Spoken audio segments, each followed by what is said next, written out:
nessa ocasião, pretendo fazer uma apresentação breve e depois abrir a perguntas, né? Onde, então, começo dizendo sobre a origem, o conceito do Instituto de Impeachment, que é uma instituição importante e pouco conhecida no nosso sistema.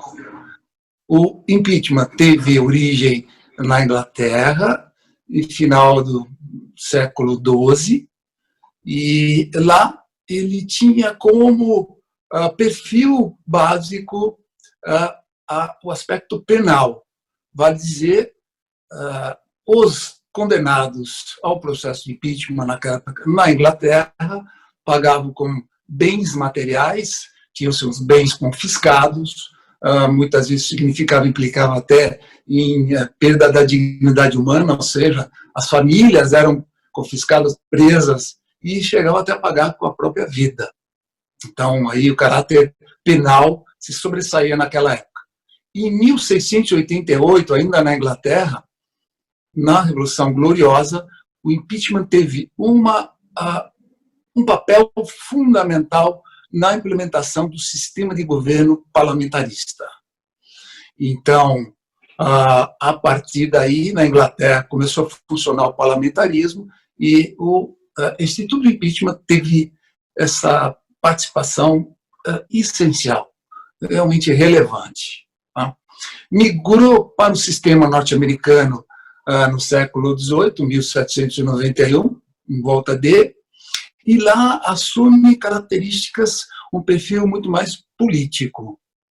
Depois, falando já do nosso sistema, ele é introduzido no nosso sistema pátrio, já na Constituição Imperial, a de 1824, quando o Brasil tinha ainda um imperador, e não ainda havia adentrado ao sistema novo que toda a Europa já havia transmutado, vamos assim dizer, que era o Estado liberal de direito, o Estado democrático liberal de direito.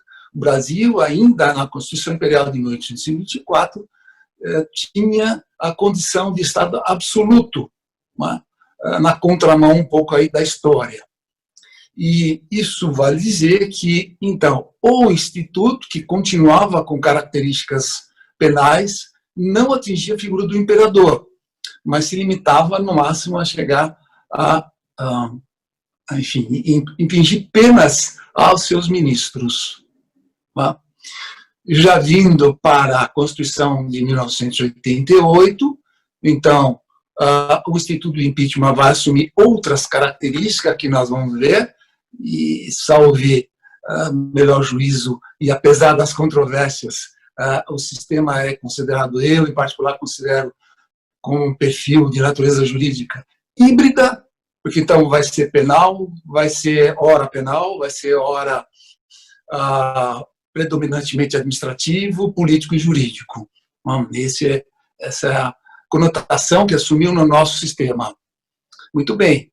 Os artigos, a previsão legal constitucional da nossa Constituição cidadã é basicamente os artigos 51, 52, 85, mais uma legislação esparsa ainda constitucional. E há outras leis que são menos conhecidas, que é o decreto, lei 1079 de 1950, portanto, sob a égide ainda da Constituição de 1946, muito antigo, mas que já vale observar que é vigente predominantemente, quase na sua totalidade, até os dias de hoje. E ainda há um decreto-lei, 201/1967, também antigo, pouco menos ainda conhecido, que trata especificamente do impeachment em nível municipal.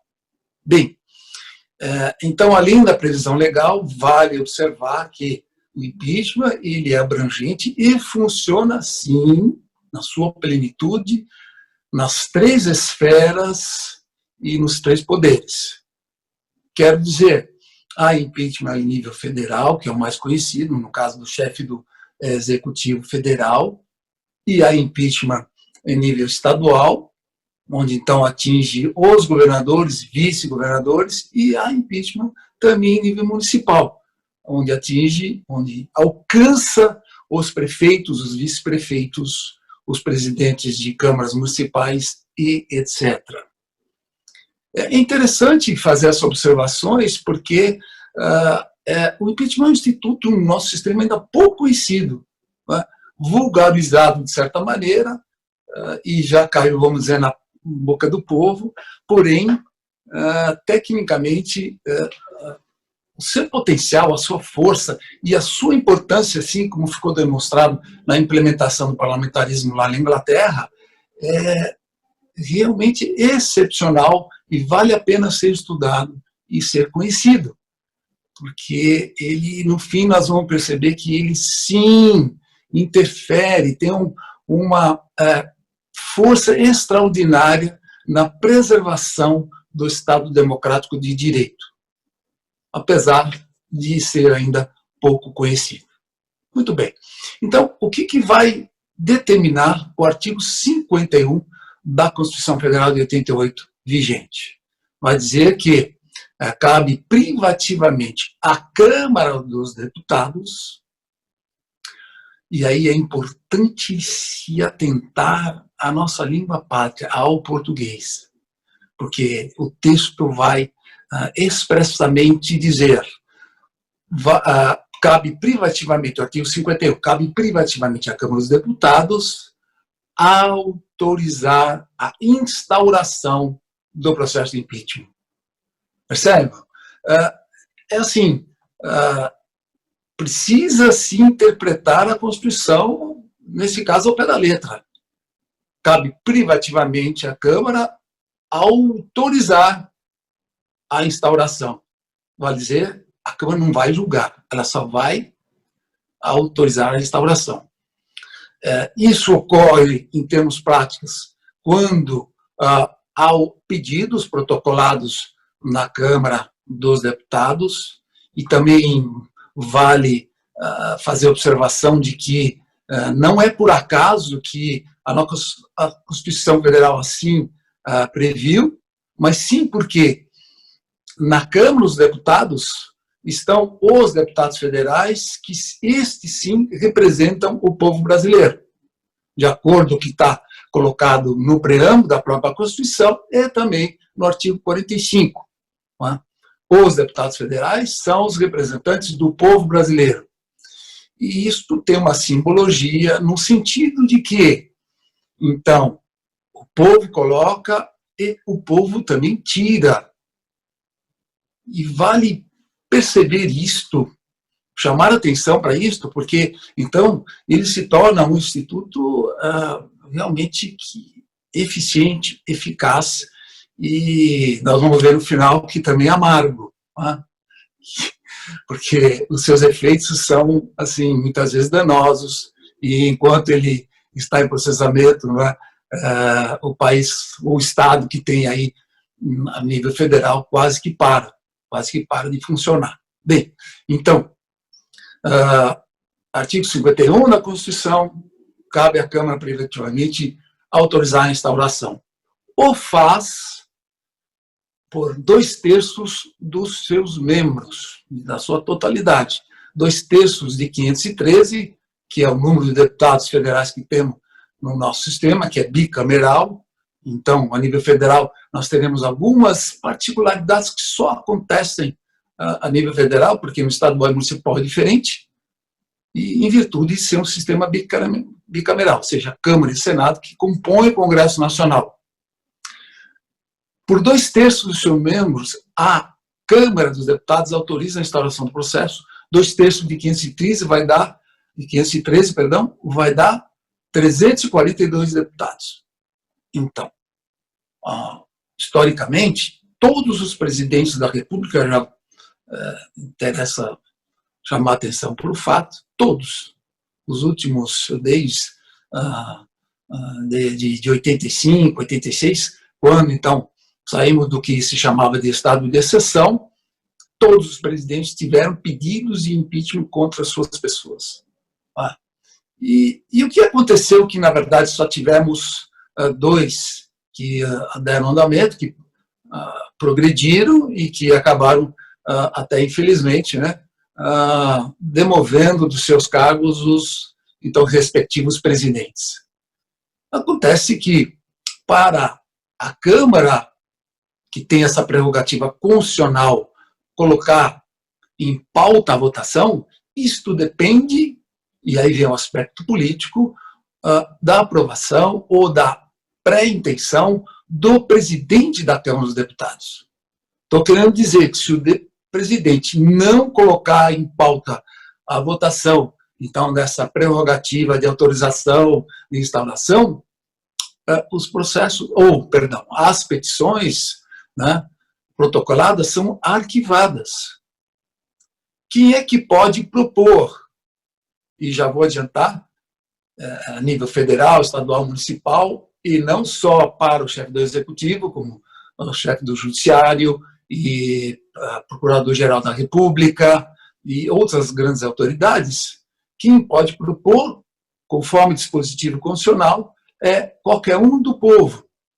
Qualquer cidadão, no gozo dos seus plenos direitos, pode propor impeachment, pode protocolar, o pedido de impeachment na Câmara dos Deputados contra, no caso, o presidente da República, o chefe do Executivo Federal, seus ministros de Estado, comandantes da Marinha, do Exército, etc, etc, etc. Isso também está consolidado no artigo 14 e 41 da Lei Infraconstitucional, a 1079/50. Então, isso está bem divulgado e consolidado nessa legislação que eu acabei de mencionar.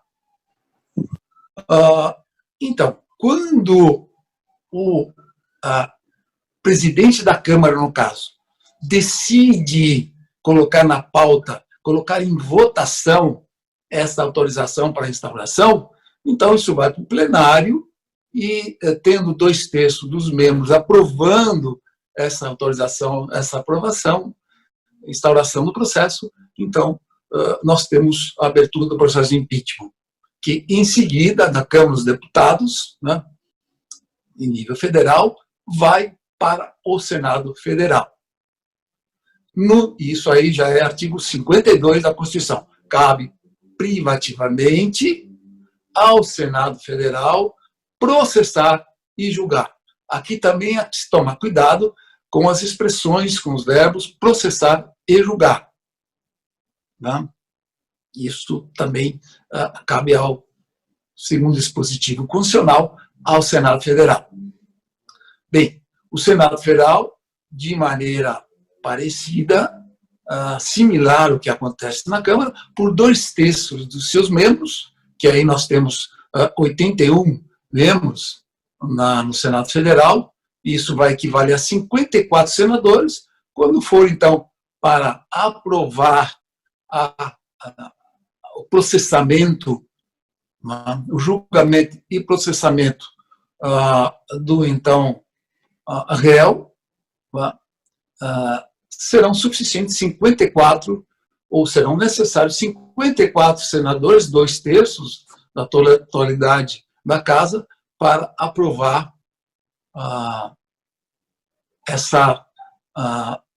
esse processamento e julgamento da denúncia que veio lá da Câmara dos Deputados. Ok? Então, é importante perceber isso, porque se confunde muito, acha que foi aprovado na Câmara, então já está condenado, ou o Senado não precisa apreciar, não precisa, tal. Bom, o que nós temos de novidade, já vou adiantar, que também é relevante ter conhecimento e trabalhar com essa perspectiva. Em 2015, um partido político ingressou no Supremo Tribunal Federal para questionar a constitucionalidade, a recepção e a constitucionalidade da Lei 1079 de 1950, que já mencionei. Então, o partido político fez essa demanda, esse questionamento junto ao Supremo Tribunal Federal, por meio, através de uma DPF que recebeu o número 378 de 2015, a DPF que significa, quer dizer, ação de descumprimento de preceito fundamental,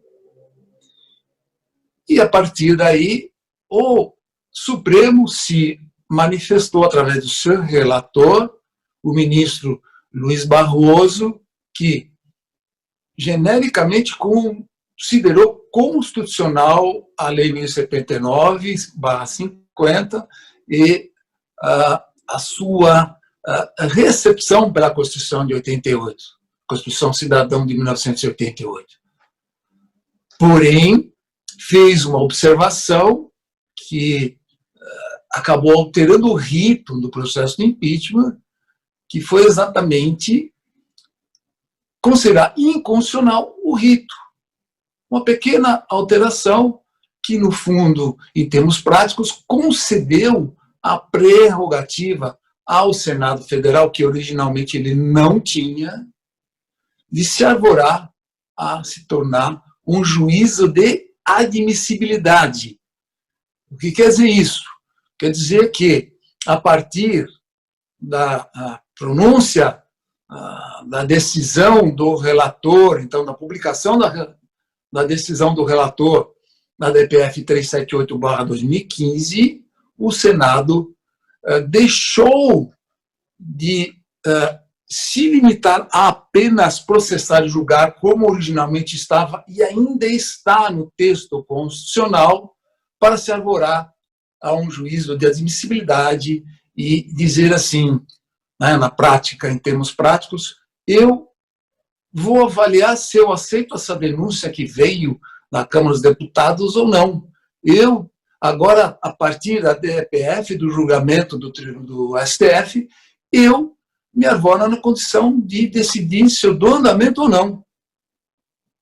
Isso vocês percebem que alterou significativamente o rito do processo de impeachment e tem consequências inúmeras que devem ser acompanhadas e estudadas, porque realmente é uma alteração significativa, emblemática mesmo.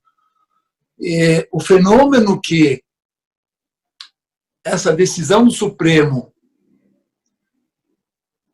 teve se chama, e tem uma consequência importante no nosso sistema, se chama alteração, mutação constitucional. O que quer dizer isso? Significa, em uma maneira singela, que a Constituição, você vai agora, nesse instante, ler a Constituição, continua o texto original, onde o Senado só processa e julga. Porém, se, através da interpretação do Supremo, a essência deste processar e julgar concedeu, então, esse juízo de admissibilidade para o Senado Federal. Percebam o quanto é complexo, o quanto é delicado e o quanto que altera, né, as normas e toda a correlação de poder, de força, de equilíbrio entre os poderes, uma decisão desse tipo. Bem, avançando, então, é importante, como eu dizia, apontar, empurrar baila, iluminar a questão ou as questões dos impeachments em várias esferas, em vários poderes, e começar a dizer, começar a desvendar, a afirmar, a iluminar mesmo os aspectos de que o impeachment cabe não só da forma como se falou aqui, está previsto na Constituição, mas também há outras formas e sujeitos que nós chamamos de legitimados, no jargão jurídico, ou seja, quais são os outros sujeitos passivos de serem objeto de um processo de impeachment. Então, você tem na própria Constituição, e vai ter especificamente na Lei 1079/50, ali nos artigos 14, nos artigos 49 e outros, a possibilidade de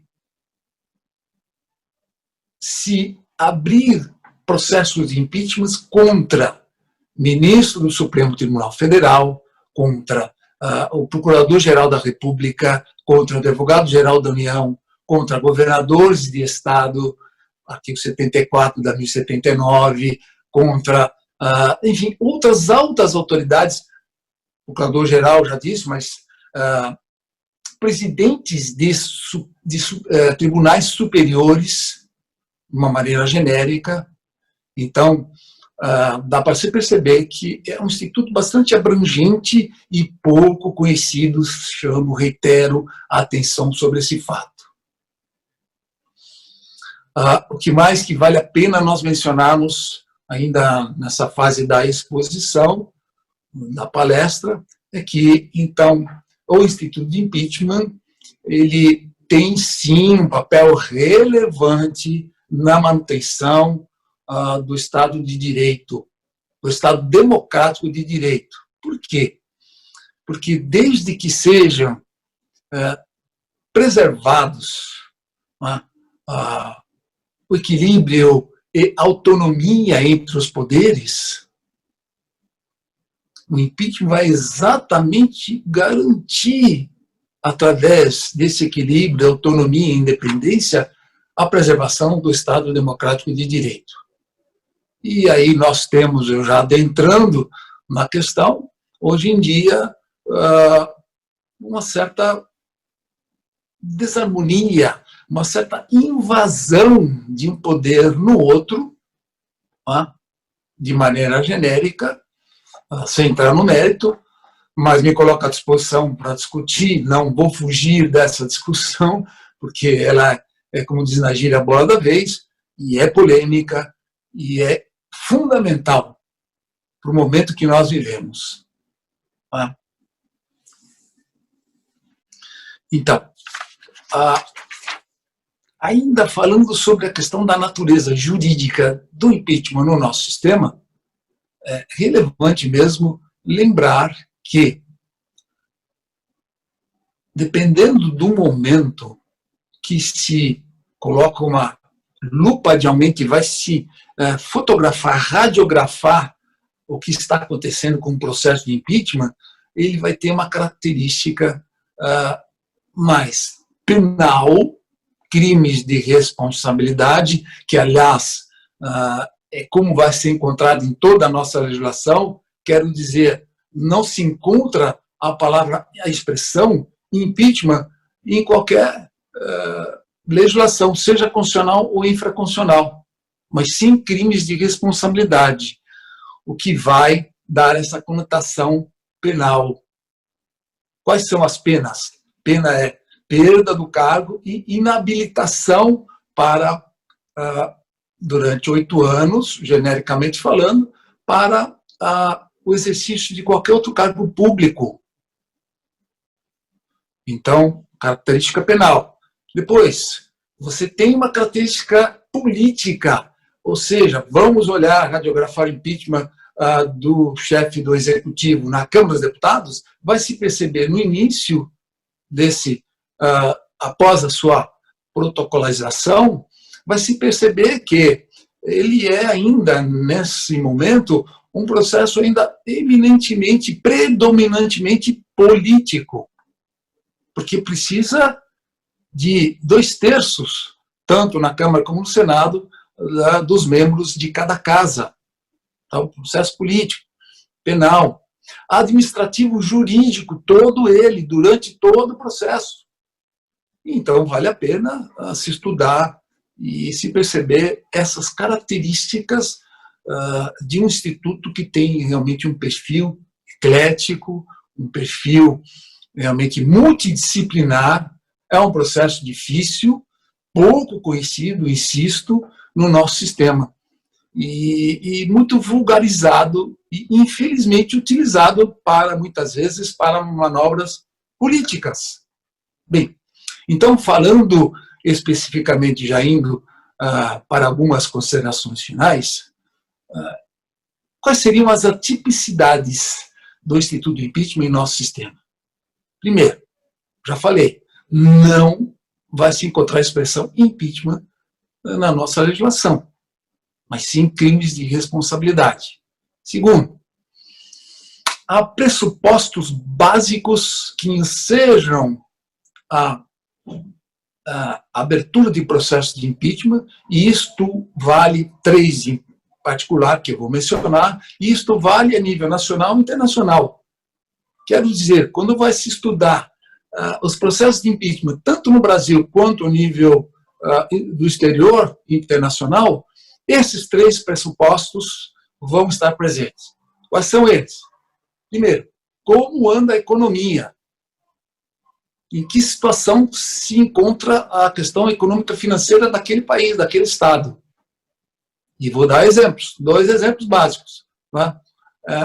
No impeachment do então presidente Collor, o que tinha acabado de acontecer? Um confisco, né, fiscal da caderneta de poupança, a inflação galopante, então, a economia ruim. O que aconteceu no mais recente impeachment, então, da presidente Dilma? A economia também parece que não andava bem, né? A inflação perto dos 2 dígitos, ou se não maquiada, não sei, precisa fazer uma análise um pouquinho mais técnica, contábil, financeira, mas também quero dizer, dá para se afirmar que a economia também não andava bem. Esse é o primeiro pressuposto. Segundo pressuposto, que também acho que fica fácil de se perceber, principalmente dependendo do momento do processo, do procedimento, o legitimado, aquele que é passível do processo de impeachment, ele precisa ter um significativo, representativo apoio político. Se ele não tem, ele também corre o risco de ser condenado. Isso, de novo, aconteceu, para dar o exemplo, para exemplificar, aconteceu no impeachment do então presidente Fernando Collor, e aconteceu circunstancialmente, tá? E isso também é assim, delicado, é complexo, mas precisa se observar na hora da autorização da instauração do processo contra, então, a presidente Dilma. O que de fato aconteceu? O presidente da Câmara, dos 37 protocolos, pedidos de impeachment que havia contra, então, presidente, ele pegou um que foram, onde foram os signatários, hoje deputada Janaína, o Miguel Reale Júnior e, então, o saudoso Hélio Bicudo, que, inclusive, foi um dos fundadores do partido. Tá?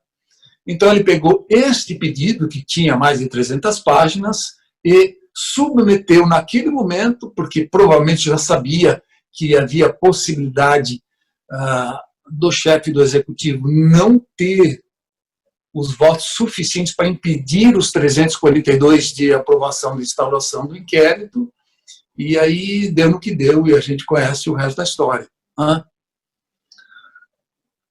Vale também dizer, já quase que concluindo, que o impeachment é um remédio muito eficaz, eficiente, e, como dizia o saudoso jurista Paulo Brossard, né, e outros, ele pode ser comparado, sim, a um vulcão adormecido, que, quando menos se espera, ele explode e se torna, como eu dizia, um remédio eficiente, porém amargo, que, se não for bem conduzido e cuidado, e dependendo do momento, ele pode matar o paciente, ao invés de curá-lo. Né? Então, esse vai corroborar aí com o segundo pressuposto, que é o apoio político. E o terceiro e final, que também se percebe em todos os processos de impeachment é o clamor popular. Quero dizer, como anda nas pesquisas, ou que seja, a aceitação popular do então chefe do Executivo Federal, estadual, municipal, ou se quiser, do então legitimado. Então, esses três pressupostos, historicamente, vai estudar, pesquisar, e vai se perceber que está presente em todos eles, em todos os impeachments. Né? Só para pegar um exemplo contrário, né, que teve o efeito contrário, lá em 90 e poucos, o Bill Clinton estava sofrendo processo de impeachment e ele só não foi, de fato, impeachado. Aliás, vale observar também que nos Estados Unidos, apesar de vários pedidos e protocolos, etc., de impeachment, nenhum deles vingou, nem o do Nixon lá para trás, porque ele renunciou. E o do Bill Clinton também não prosperou, porque um dos fatores que, na época, se tinha favorável a ele é que a economia andava muito bem, obrigado. E o sistema lá é um pouco diferente, também vale chamar atenção. Então, ele pode ser aprovado na Câmara dos Deputados e aí não ser aprovado, não andar no Senado Federal.